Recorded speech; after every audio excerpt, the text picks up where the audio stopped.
Korean language. 한국어 이해. Understanding Korean. 한국어 특징. Korean features. 첫 번째, 문장 구조. Sentence structure. 문장 구조. 한국어 어순. Korean word order. 주어, 목적어, 동사. 주어, subject. 목적어, object. 동사, verb. 예를 들어, in English, 영어에서는 I study Korean. In Korean, 한국어에서는 나는 한국어를 공부한다. 나는 subject. 한국어를 목적어, object. 공부한다, verb.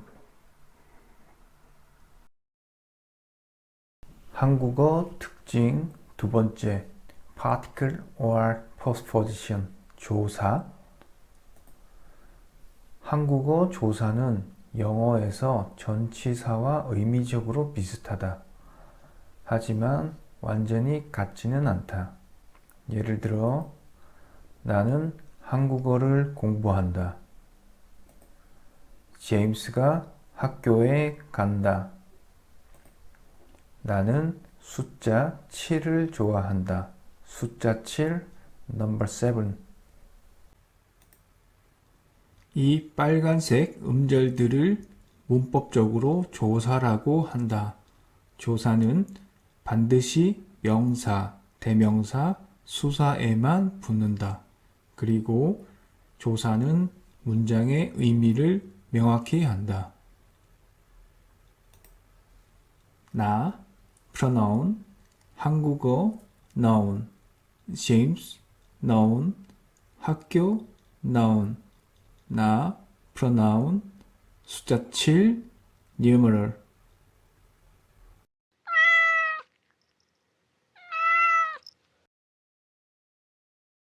한국어 특징 세 번째, 코리안 알파벳, 한글. 서울, 한국어, 서울, 한국어.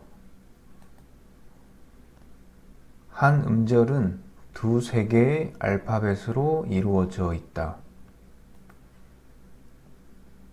하나, 둘, 셋, 하나, 둘, 셋, 하나, 둘, 셋, 하나, 둘. 만약 각 음절을 하나씩 풀어본다면 이런 형태이다. 하지만 우리는 각 알파벳을 조합된 형태로 적는다.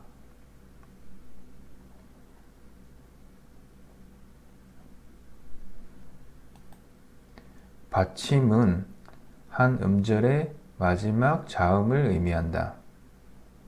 받침, 받침, 받침. 한국어 특징 네 번째, 높임말 또는 존댓말, 반말.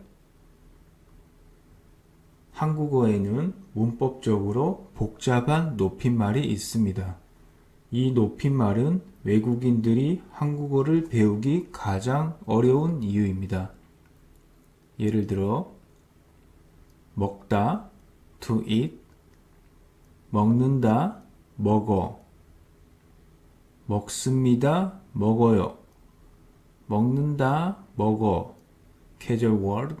이러한 형태를 반말이라고 하고, 먹습니다, 먹어요, polite word. 이런 형태를 높임말이라고 합니다. 또 다른 예로, My teacher is Korean. 선생님은 한국인이다. 선생님께서는 한국인이시다. 여기서 께서는 시와 같은 표현들도 높임말입니다. 높임말에 대한 더 자세한 내용은 다른 영상에서 다시 설명하겠습니다.